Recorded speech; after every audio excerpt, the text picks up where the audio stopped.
Sometimes we fear spending the money in order to free up our time. But if we look at it in a different lens of like, what is this costing me? Perhaps we can look at it monetarily or through a relationship, right? Welcome to the Expansive Entrepreneur Podcast. I'm your host, Sarah Lambert, and it's my goal to help heart-centered and soulful entrepreneurs build wildly successful online businesses while pushing their edges, growing their leadership and influence, and becoming the best versions of themselves. I have built 3 six-figure businesses in 3 years while raising 2 young kids, and I've mentored hundreds of women across many different industries to do the same. Together, we will grow through expansive conversations that activate and shift us on a cellular level so that we can achieve our biggest goals and leave our mark on this world. I'm so happy to have you here.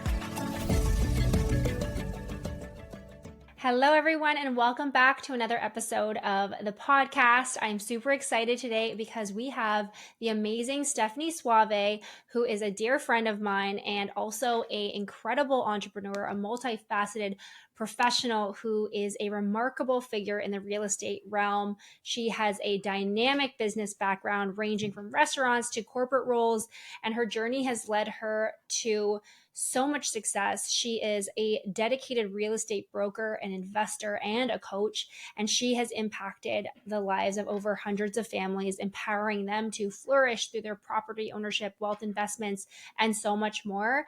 And alongside of all this, she juggles the role of being a devoted mother of 2 young children and a loving wife. And she's helping so many people rewrite their narrative to create an abundant future.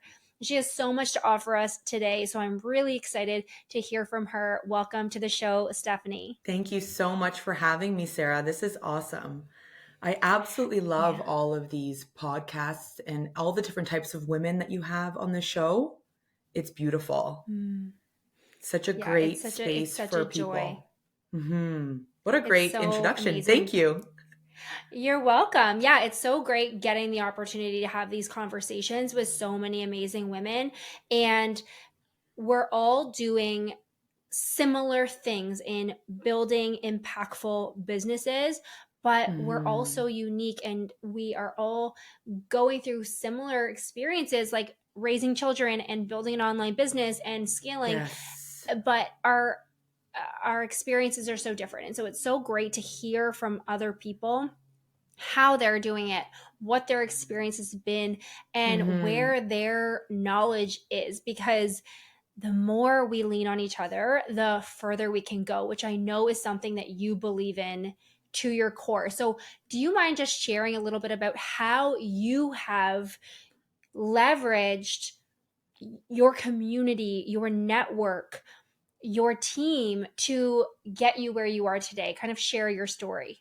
Yeah, I would love to do that. And I love that concept of leverage is probably one of the most, that and the concept of authenticity, those two things are definitely something that I hold dear to kind of, progressing through the journey of being an entrepreneur and how important leverage is. And so sometimes when we think of leverage, we just think in terms of our businesses, right? Like we think of the word leverage and at times we think, well, maybe I don't have much to leverage, right? But when we think of leverage, it's something that is so beautiful to be able to apply in our personal lives as well. And going from a space of having a really cushy corporate job, which I know, you and I have talked about this in the past. I look at people in the corporate space and people who I looked up to who are in positions of management roles or CEOs and owners. And I would think to myself, wow, like it seemed like they had more time to do things that were very creative, to do things that made them creating more impactful environments for their team. And if you looked at their schedules, a lot of the times they would have other people in their sphere who were helping them become more impactful by allowing them the space to make decisions, but not every decision. And so coming from the corporate space with a really cushy job, I always kind of looked up to people in that world. And then as well, you mentioned in, the intro, the restaurant world, which was also very different, where my family owned and operated restaurants. But what I realized that my family did really well, like my grandparents and my mom, when they would open up a restaurant, which requires a team, as you know, they didn't have all the answers for everything. And so when I look at Mhm. these big corporate companies that have done well, or restaurants that have been around for 20, 30, 40 years, what do they do really well? And they all have really great teams and team culture and leverage. So how do we then kind of look at that and apply that as entrepreneurs, business owners, starting out our own Mhm. teams, starting out our own corporations or companies? And so that was the biggest learning curve for me now being in real estate. So what does that look like? Like, how do we're not just selling real estate, right? Especially kind of in our world, or the world that I'm in now, we are, in me specifically, I'm looking to find people who want to work together to make something bigger, right? So that we can be of Mhm. service at a high level Mm. for people who want to work with Mhm. us, because we can't do it on our own, right? So leverage was Yeah. something quickly that I looked back at in my first year of real estate. And the first person that I hired on for leverage was an operations manager, whether I could have afforded it or not, right? So Mhm. in year one, it Mhm. was important for me to start really looking at where is my time most well spent? And that was relationship Mhm. building. So anything else Mhm. after that really needed an opportunity to be looked at, to say, how can I become most efficient so that I could operate like a CEO, or operate like Mhm. a business owner that I had looked up to for so long. And we look at leverage sometimes just in business, but then being a mom like you, Sarah, with two young babies at home. I had a 6 month old and a 2 year old at the time. And I had to look at leverage in my own personal world as well, like feeding schedules with an Mhm. infant at home, and finding time to do what I felt I would have been doing best in my business, was to create relationships at the same time. So leverage is not, I think, just in business, but it's in our worlds at home as well. So even our spouses, leveraging the Yeah. relationships of our spouses, family members that maybe can help us while we're at the beginning stages of building a business. And the leverage doesn't always have to be something that you pay for, right? It's becoming Mhm. efficient with Mm. our time too, especially in the beginning stages when, as you know, maybe you don't have the big budget to be able to hire all your who's, all the people that need to help you. Yeah. I love that. I think that that is so important. So just to give context, when we're talking about leverage, we're talking about basically how can people help us, right? Like in the Yes. simplest of terms. How can we lean on other people? How can we get the support that we need to build, Hmm. to go on this path and to spread our movement, create our vision. And so I love that you also talked about that both in terms of team, but also that it might look like in the household, especially as Yes. women, right? And so how that can be really hard for women. That can be really hard Sure. for us to actually ask for help. We have always worn all these hats, and we're now moving into wearing all the corporate hats and all the business hats and the CEO hats. And so we're wearing both now. And so, how has your experience been? Because I know for me, that has felt at times uncomfortable, and Hmm. conversations have had to be had with JP, and Yes. it's a shift. It's a huge shift. Of So, what has course. been your experience with asking, leveraging people in your family? It's such a beautiful question, Sarah, that you just mentioned that too, especially because you brought your husband into this, right? And I love that so much because, even me, I'm married too, right? And so when I decided to go on the journey of entrepreneurship, it was a commitment from my husband first, right? So we sat down, I'll never forget. We put both kids to bed, and I was sitting at the kitchen table at the time of our little home, and we were sitting talking about what I was planning on doing next. And I'll never forget, I wrote him a letter. And in my letter it was Mm. all of my things that I wanted to do next, and what it would take as a family commitment for me to be able to get there. And so we both sat down and we read this letter together that I had wrote him. And basically it was a commitment that I would have to make in my business for the first year, which is working evenings, weekends, not having time to prepare new meals every day, being out of the house more often, having to miss the birthday parties, having to miss those social functions that we were so used to doing. And we both signed a commitment letter together from one another, Mm, because it wow. required him to also realize what he was signing up for too. And I think Yes. sometimes we forget about that, owning a business or operating, wanting to become self-employed. Even if you're not self-employed, but you're in a corporate world, like there are going to be times that you're pulled in different directions. And so Mm-hmm. the people at home, unfortunately, suffer if we don't keep them in our forefront, and we don't want to lose those solid relationships that we have. And so leveraging our spouse is important, and having that space to trust in the knowing that they can do just as great of a job as you, right? So, with Joseph Mm-hmm. being so little, it was a lot on me. And then when Mila, my youngest, was born, Steve was up and feeding at a really young age at 6 months. So we made that commitment together, and it was tough, right? Like there was times where many weekends where Steve was on his own with both kids in a backpack going to birthdays, and people are asking, where are you? And all that. But, it doesn't last forever, right? Like it's, Yeah. once you get the hang of it, you then start to, when you hire out more people, or more people to help you, you become more efficient with your time and energy as well, right? So yeah, that's just, I Mm-hmm. remember that one story that I Wow. wanted to bring up. I, that is so cool and beautiful because I feel like you're right. It goes both ways. The lives that we're building with our partners, the careers, it is still a partnership. We are both, Mm-hmm. we have to come at it at 100% in everything. And that's going to look different each day. But having someone on board with your dreams and your goals, what a beautiful privilege too. And I hope that Yes. everyone listening to that has that in their relationships where their partner Yes. is supportive, because it is really scary too. You don't know what you're Of going to be course. bringing in financially and all of that. But Yes. to set those expectations up front is really, really powerful. And you know what else that does is it says that you are taking this seriously, that it is not just in the nooks and crannies. It is not Mm-hmm. only when it's convenient, that you are Yes. declaring your dedication to your mission, and you are going to need help in getting there. And there will have to be some sacrifices. I love that so much. It's exactly true. Like, and if you don't maybe have it right now and you're listening to this and you're thinking, well, I'm not sure if I have the trust to be able to do that. The other really cool thing about this is that you can also perform what I love, and I'm sure you've done this too, Sarah, many times, is an energy audit, right? So maybe it's not, if you don't have children or a spouse right now, there are other things in your world that you still find yourself kind of in a space where, okay, maybe I'm listening to this and I don't have all those things, but I still feel like I don't have much time, or my time isn't being well spent. Energy audits are awesome. Mm-hmm.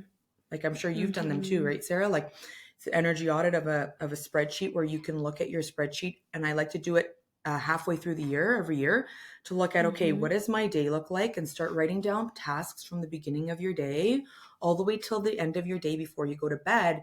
And there could be things on your energy audit list that maybe you actually don't want to get rid of, and you love, and it brings you joy, and you want to keep there, like feeding your children breakfast. For Mm-hmm. me, I love picking up my kids from Mm-hmm. school. I Mm-hmm. there are a lot of things that are Mm-hmm. non-negotiables that I keep on my Yeah. energy audit list of things that I love to do, and I don't want to find a who for, like we call it, right? Hire or leverage somebody Yes. else for. But then there's things on our list that we just don't love and kind of stand in our Yeah. way. So yeah, I find Mm-hmm. that to be Yeah. super It's helpful, so, especially with leverage. I love that. I've actually never done an audit like that. I'm not, maybe I should, but I love that you mentioned that there are going to be some non-negotiables, because Hmm. for same thing, I knew my days were going to get shorter because I didn't want to put, when Jude started school, I knew the days were 6 hours. I didn't want to put him in Yes. before and after school care. And so that was a decision that I made. And Mm. that's something that, at least for now, works for us. But there have been times in the past, for example, when Penelope was born, and I started my business while I was on maternity leave with Jude. So Jude was 2. He had just turned 2 when Penelope was born. And I had launched my coaching business that January 2020. Right. She was born September 2020. And so I was really just getting started. And it was really important for me to maintain the momentum. I had actually had my first 30K month the month before she was born. And so I was really feeling that momentum. And part of me, there was some fear that if I let off I took my foot off the gas, I would lose it. And the other Mm-hmm. part was that passion and that also dedication to my clients who were working with me. And so Yes. we ended up hiring a nanny within 8 weeks of Penelope being born. It also didn't help that she needed to be held 24/7 and I was Right. completely touched out. But that was a huge conversation with my husband too, because it wasn't a common thing for anyone we knew to be doing. And Right. I had to remind him that we have a different situation. We are unique, Yes. and that I'm not really doing things based on what other people are doing. I'm doing things based on what's best for us and our family. And sometimes it can feel a little bit uncomfortable. But when you have those clear values, you can make those right decisions. Absolutely. And I love that you mentioned that because, sometimes we fear spending the money in order to free up our time. But if we look at it in a different lens of like, what is this costing me? Perhaps we can look at it monetarily or through a relationship, right? So say, Mm, those tasks are, you decide, okay, I'm going to invest in my business. I need to invest in my business in order to have more freedom of time, in order to give you the freedom of money that you're looking for. And so if I don't hire this or leverage this out to someone else, how much is this costing me? And it might, and when I say costing me, I don't always mean financial. Like, is mhm. it costing me time away Opportunity from my cost. kids? Yeah, opportunity Mhm, costs, financial costs. There's always a price to pay, right? mhm, And so mhm. there are times on my Sundays, for example, that I don't want to leverage out any time away from my children. So that is a non-negotiable, like we're talking about. And it's that time, that relationship means more to me than the financial gain of, Yeah. maybe running around with families in that moment in time, right? But then Mhm. there's times throughout the week that the non-negotiable is pouring into my business. So it's like having those really healthy, beautiful boundaries in our families, and for our family members to actually know what's going on. Like, I even Mhm. noticed with Steve, we operate much better when he's in the know, right? Like, Mm. even our own children, if you notice it too, like sometimes I'll get a call and it'll be a family that's, of course, they want to see a house, for example, and it'll be, the same day. Perhaps I have baseball practice with Joseph, or we've committed to going to a farm together to take family photos, or whatever that looks like, and it's kind of thrown on us last minute. It's interesting because when we look at it and we communicate about it as a family to outweigh the pros and cons, and how it's almost like we're playing basketball too, because it's like catch and then I'm catching and it's Right. offense and defense. And if you look at a basketball team, like they have a full set of players on their team and on the bench side ready and willing to jump in because they're in this competitive sport, right? So I Mhm. look at that, and it's great because we're fortunate enough to have other family members that are in the know of kind of how our lives work in our businesses. Mhm. So we're able to kind of tap a player in when we need to, but it's Amazing. super cool being able to have those benchmarks for sure. Yeah. Yeah. And communication is definitely key for that, especially in your marriage or your partnership. Mm. Okay, so that's, I think, an amazing lens to take from a perspective of Right. leveraging your partnerships or your family. And then there's also the other side of it, which is leveraging your community or your network. Can Mm. you speak more to how you've done this or how you recommend people do Yeah. this when they're starting out? I love that question because we were just talking on our team meeting this morning about this. And I want to take a little bit of a spin on this for 1 second, Sarah, which is it's a little bit related to when you're starting out, right? Say you're year one in a business that you're in. And I'm going to use real estate for 1 second just because it's a little bit more relatable for me to be able to share context. In the beginning of your career, usually when you're commission based or you have a business that's based on other people's decision, usually you don't have the business right away in your first year, right? And so how do we use leverage in order for us to attract our ideal clients or the people that we want to work with when we don't have the business that we want today? And so the one thing that we talked about on our team was other people's marketing or other people's businesses, and leveraging other people's successes and showcasing other people's successes in your world to showcase the industry that you are in, right?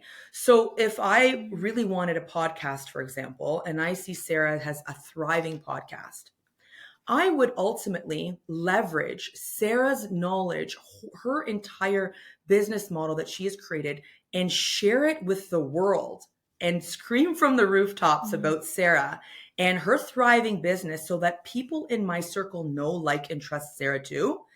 And likely people will mm, start to think of Steph and podcast, Steph and real estate, Steph. mm, And so, what we do on our team, for example, that does really well is we're not in competition with anybody in our sphere in real estate. Although some people think that real estate is quite competitive and it used to be competitive. a lot more cutthroat than it is now.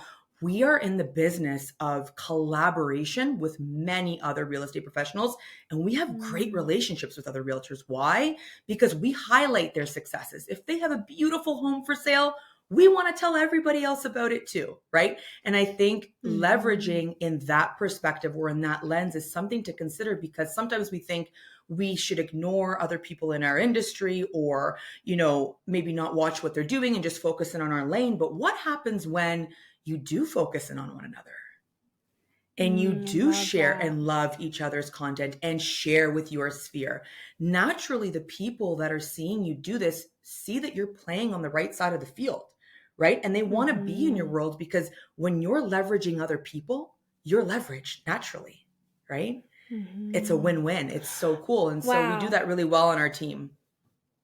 I really love that perspective, because I think that the way that most people may have thought that that was going is like, okay, how can you use them, right? And it's not about using Mm. them. It's actually about celebrating them, about Yes. collaborating with them, connecting with them. And in doing that, the more you celebrate others, the more abundance that comes back to you. Yes. And also, just Absolutely. from a strategic aspect, the it actually helps build your brand, because you are kind of in a way controlling who you align yourself with. Mhm. Mhm. Wow, very Absolutely. cool. It's really Okay. cool. And so most people, like you said, you see, oh, this person does exactly what I do. I'm not going to Yeah. talk about them. I'm not going to share their stuff, because then people might go buy from them instead of buying from me, Right. where really it's not just, it's so much more. When people are purchasing something from us, it's so much more than just the offer. It's the know, like, and trust. And if you Yes. have that with your community, you can share whoever and whatever, and it won't change them wanting to purchase from you. 100%. And you do that really well too, actually, Sarah. Like, even look at, some of the, like, your upcoming in-person workshop, right? With like Web of Mm-hmm. Words, for example. Like, you might Mm-hmm. cross certain services that are similar, but it doesn't even matter, because your spheres are so big and so abundant, and there's so much going on for absolutely Yeah. everybody that's coming there, and everybody's Mm-hmm. thriving. It's a win-win Yeah. for everyone, because you're sharing and she's sharing, and then I share that entire podium, and then it goes, you know what I mean? Mm-hmm. It just keeps Right. going. And it's so, like, some of my closest friends that I travel with, I see weekly, I talk to weekly, are in my industry, where you'd think, like, how does that make Mm-hmm. sense? What's the benefit for you, right? But the Mm-hmm. collaboration and what comes out of those calls allows me to service others at a really high level. And yeah, I've Mm-hmm. even seen it too in real estate specifically, where I can make a phone call to someone that I know that maybe has a house for sale. And now I've leveraged my clients and given them a higher ranking on the totem pole, because I've been able to just pick up the phone and say, hey, what's going on? Give me some information. I have clients looking at this house. And just having that open dialogue is beautiful, because now you've created an environment, not just for you, but the people that you represent as well, right? And a great community. It's just really good Mm-hmm. community building. Yeah. Yeah, and I also think that the ability to do that, co- not everyone is probably able to. I think that it requires being very self assured. And Mm. that's an opportunity, right? If you're feeling like you're in competition, like there isn't enough to go Mm-hmm. around, like you're being threatened by competitors, et cetera, that's your opportunity to look inwards and say, okay, why do I feel like we're against each other instead of, on the same path? And an opportunity for you to shift that, because it's normal for you to be feeling that. It's okay. There's Mm-hmm. nothing wrong with it. And it's just inviting you to think about it differently, because it's a more enjoyable way to Oh, go for about business, sure. and it's a way that everybody wins. Absolutely. It's like sometimes when we think of, what's offending me today or what's kind of going on, and it does lead to self-reflection on like that it kind of reveals what's going on for us, right? When those feelings come up, right? And yeah, it's oftentimes, I'm sure you feel this too, Mhm. it's a lot of self-reflection every day, right? In these businesses that we're creating. Mhm. But yeah, Yes. it's about Absolutely. really building healthy selves first, healthy families, and then healthy Mhm. teams and Mhm. community, right? Yeah. Mhm. Yeah. Okay, great. So for now, let's kind of move. Okay, so we talked about leveraging our family, our partners, Mm-hmm. and then we talked about leveraging our community, our competitors, so to speak. And now, when we're talking about leveraging team, leveraging employees, Mm. leveraging consulting, or even coaches, Mm-hmm. how does someone determine who they should hire? What if they aren't making a lot of money? How do you navigate that, right? It's like the chicken before the egg situation. Mm-hmm. Yeah, it's who do we need in our circle, right? Like who is maybe faster or stronger at doing this than I am, right? And so in year one, building a business, it was, of course, you're looking at your cash flow, right? But then you realize if I don't invest in it, what is the cost that I'm paying not having an admin person, for example? And am I willing to sacrifice the time that it's going to take to do these tasks that I'm not great at, right? Mhm. Most people that are in leadership roles realize that they're not really great at doing a lot of things, to be honest with you, except the one thing Right. that is is their biggest level of service. So for me, the one thing that I feel really confident about is relationship building, right? So when Mm. you kind of hone in on what am I really good at, and not just good at, but what do I love doing in my business, all the other things kind of in your world can come off your plate so that you can be more in service in the area that you Mhm. love and feel good about. So Yeah. when I looked at kind of my highest return on my investment, I noticed that when I was networking in front of people, helping educate, being in person with families, really diving deep on what their goals were, what they wanted out of their life, what direction they wanted to take, and coming from a place of consultation, I left really strong. And those were usually families that I was able to work with quickly.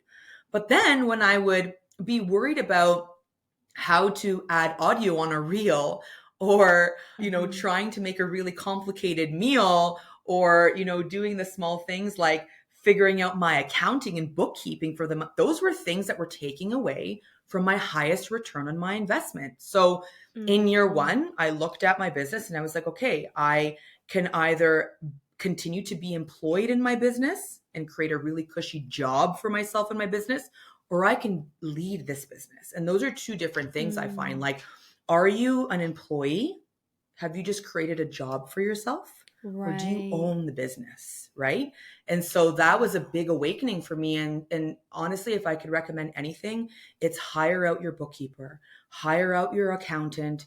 Unless you love numbers and you love doing spreadsheets. For me, I don't know about you, Sarah, but that's like something I can't sit and do all day long. Hire those professions out. And honestly, usually they save you money. It's funny how that happens, but you're thinking you're saving money by doing all these tasks, Yeah. and then you miss an appointment. Like there was times in the beginning where I was missing appointments, and I'm like, oh, they already had somebody that already showed them the house, or oh, and I'm thinking this is costing me quite a bit of money sitting behind the scene trying to figure out Yeah. my budgets for the month. Like, what am I doing? I need to be out there. I Mhm. need to be out there with Mhm. the people. That's the industry that I'm in. I'm in a service Yes. based business. So I was creating a job for Yeah. myself all over again. And now I have a really cool team of people who do all my photo and video, who help me with social media, who help with ads, marketing, who do, bookkeeping, accounting. I have an ops manager on my team, and I have an agent that's working with us now who is a fantastic buyer agent. And there's just so many people on the team, like our stagers, our client care support. So it doesn't have to be a big team either. I think when people think of a team, it's like me and 100 people. But if you have a core group of people who are your who's, and absolutely are Mhm. great at doing what it is and love doing those tasks, leverage it. They're probably going to do it Mhm. faster than Yeah. you. It's actually going to cost you less money when you think about how much money you can now attract. And when you're in your lane and everybody else is kind of in their lane, people feel good and you don't feel exhausted or burnt out. I remember in the beginning, I would get all the tasks done to the point that I would show up to an appointment, Sarah. I'd be exhausted at the appointment, like getting all the food ready for the day for the Right. kids, you know, clearing out my inbox, booking all my own appointments, getting all these beautiful brochures prepared because I was trying to save money and I was in this space of like, I have to save, save, Mhm. save, save, save. I would get to actually doing the most important task in my business and I'd be burnt out, you know? Wow, that's such a great point because I think you're right. That it actually is a disservice to our clients who are Mm-hmm. paying us Yes. to be able to give them our all. And that was another thing that I talked about with JP when we were like, I'm like, Mm-hmm. I can't be showing up to these. My clients are paying me. And while they know I Sure. have a newborn and they would probably be fine if I was Yes. holding the newborn, I'm not going to be at my level, my standard of presence and skill if I'm distracted. Mm-hmm. And even just holding a baby, like it's just there's that distraction, and there's absolutely no judgment to someone who that's Right. how they operate. Absolutely not. But for me, it was like this is I am doing this for my clients. It's not just for me. Mm-hmm. And I love how you use that. If we're so busy and so exhausted, if my calendar is back to back to back to back Yes. with client meetings, that's not going to serve the client. I would rather have my clients pay more. And if I'm a Yep. client, I would rather pay someone more Yes. knowing that they only take on a handful of clients at a A time hundred because they percent. want to pour into them. And so Absolutely. that's when it's just being like, it actually is a win-win sometimes to raise your prices and lower your client load because everyone really does win. It's like freedom of money suffers when you don't make the investment. It's the other way around, Mm-hmm. right? Yeah. It's hard at the beginning because you don't have the evidence that there's going to be an Yes. ROI. But even like you said, if the ROI isn't immediate financially, it will be immediate energetically. And even if you're not hiring like, these big titles in your business right away, right? But what about something simple like, let's use Instacart, for example. Believe it or not, Sarah, I hadn't started using Instacart until recently. It's so Me funny because I'm too. like, This right? year. Yeah, This year I started using Instacart. it. Oh, life-changing. It's like if I was to go to this store, so now you have these shoppers, right? What a great resource, by the way. You've got these shoppers texting you, being like, it's kind of like your husband going to the grocery store and not knowing what to buy. It's the same thing. So yesterday, I have Yeah. this Instacart guy text me being like, Steph, I'm so sorry. There's no Liberty plain Greek yogurt. And I'm like, okay, here's another decision that I really don't want to have to make today. But okay, so he's asking me these questions. And I'm laughing because I'm thinking this is literally like Steve going to the grocery store. But now I'm home and I didn't need to go out there, spend more time and money on things. And I actually was able to do a deal, which Exactly. was like, if I was busy this morning, I Mm-hmm. probably Wow. wouldn't have replied as quickly. And then the level of service starts to shift too, right? So, Yeah. but believe me, like in Yeah, terms of it's like holding babies and stuff, yeah, like I've been there too, right? I'm sure yeah. you have, as with young kids, you just kind Oh, of do it. yeah, and you sometimes you got to do it, but okay. So I love what you said about how you made a deal while this was happening, and so maybe you are paying an extra $5-10 for the service Yes. or however much, but the amount that you're making back. And I remember reading this case study or this story. I wish I could remember who was where I read it, Hmm. but anyways, Yeah. the CEO, he makes millions of dollars a year. So however much his hourly salary is, it's just mind blowing. And he gets a printer at his home office, and his Hmm. wife says to him, just hire somebody to set that up for you. And he's like, no, no, no, no, I can set this up. He ends up spending 6 hours trying to figure out how to set up his printer, something Oh that would my have gosh. cost someone max $200 to come in Yeah. and do it. And that Yeah. the amount of money he gets paid per hour is thousands. And so when Yes. you have to look at things objectively like that, of like, Yes. what are you trading? That your time is just physically not worth it. And sometimes, like for us, our time, it's not worth it to be going to the store for hours on end, Yes. especially if we don't enjoy it. I hate going I'm grocery with you. shopping. I'm with you And on so it that. That's doesn't not make that's sense. not It's on like, the energy audit. That has gone off it's the not something like it is a we are zero. Yeah. choosing. It's a Yeah. 0, 100%. And I love how you said, like, they're texting you, he or she's texting you, because I'll literally be like, honestly, I'm good with your best judgment. Like, just do, I like, love that. Yeah. I don't even want to communicate about it. Just use your best judgment. Nothing's life or death. You're good. And it Yes. reminds me, actually, I used to be an executive assistant when I was in the corporate, when I first started out in the corporate world.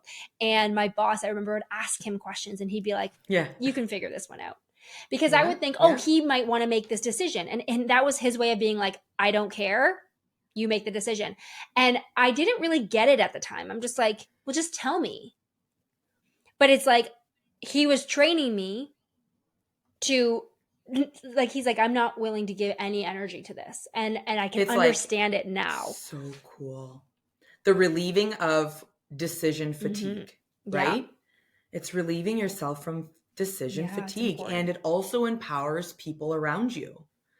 What a cool, empowering Yes. story. Like Mhm. that probably made you feel good in that moment to be like, he trusts me. I mean something. I am capable of making these decisions in the role that I'm in. Like, how cool is it? And it's Mhm. like, team leads or people who are in leadership roles or who own companies or have, positions where they have a business running, they're constantly trying to empower other people on their team to do better than them.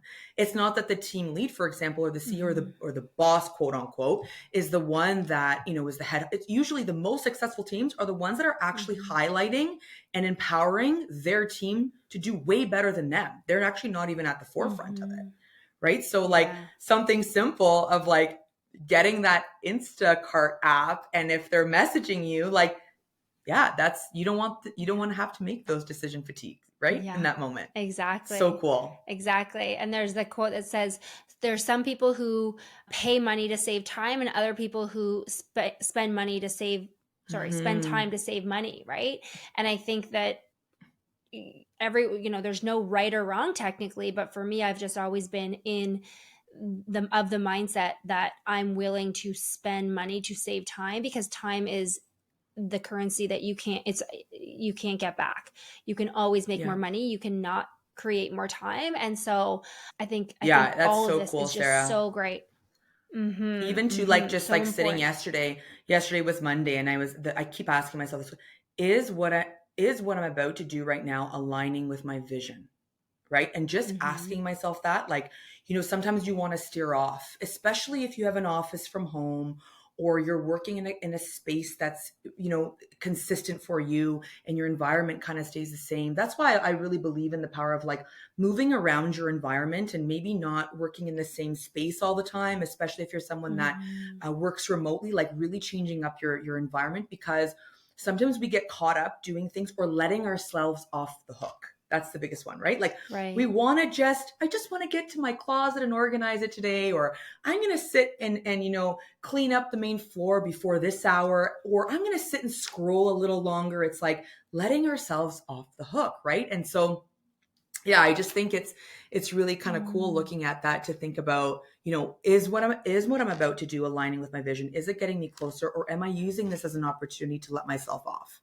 Right? So that's kind of another Mhm. way to look at it that I Mhm. find super helpful throughout the day. When, trust me, even me, I want to kind of just go outside for a bit, and yes, you allow yourself to flow throughout your day for sure. I think there's, Mhm. time for all of it, right? But Yeah, it's yeah, just being that's been honest with something. ourselves Mhm. about what we're choosing. Like, what is it we're choosing? Is if needing a break, there's nothing wrong with needing a break. There are some days Sure. where I'm like, no, I absolutely need a nap Yeah, right now. I same. absolutely need to take the afternoon off. And there's no guilt as long as it's done Yes. in the right mindset of like, this is actually supporting me, supporting my future. When it's just subconscious, unconscious, and you're just doing it and you're spending an hour Mhm. scrolling, you didn't realize it. Like that's not supporting your vision, your highest self. So I love all of this. I think that this conversation around leverage is really powerful because you're right. There are so many different ways that we can look at it. And I love that we got to talk about each of the different ways just to help Yes. people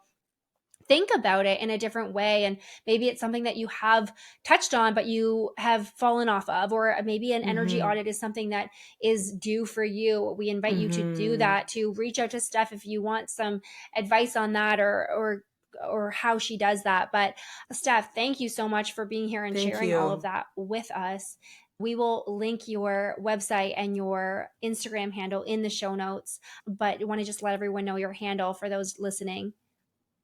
Yes, it is at the Steph Soave. So TheStephSoave. Thank you so much, Amazing. Sarah. Truly. Thank you for holding this space for us today. This was awesome. Such a Even I pleasure. I learned, always love even just talking like to you. us, and us, like exactly, me and Sarah, we could talk for hours. We could sit and talk for hours Exactly. about this stuff. And I this love is it. why this is called the expansive entrepreneur, because the thing is we expand through conversations. Same thing. Every Hmm. conversation I get something from, something's activated. I'm reminded of Yes. something. Even, you I did want to touch on this. You kept saying you're who because you're reading the book Who Not How, which I have read Hmm. that book years ago. I haven't Yes. read it, and even you just talking about that today reminds me of things that I technically know, but I may not be embodying, implementing right now. And so Same. even though these concepts are not new, they're not groundbreaking, but they're so important to be reminded of and to just allow yourself to be Mm-hmm. activated. What's activated? How can you go take aligned action? Also, a great book for anyone who is interested in this conversation. Who Not How. I'll link that in the Yes. show notes too. But Love it. thank you so much. I love you. Thank you, And Sarah. thank you all for listening. We'll see Thank you you. next week. We'll see you soon. Thank you for listening. If you enjoyed the episode, please hit subscribe and give us a 5-star review. It helps so much, so thank you from the bottom of my heart. To join the community and get daily expansive strategies and shifts for entrepreneurs, follow me on Instagram at @thesaralambert and send me a DM if you're someone who wants to learn about how to work together on building your profitable and aligned business.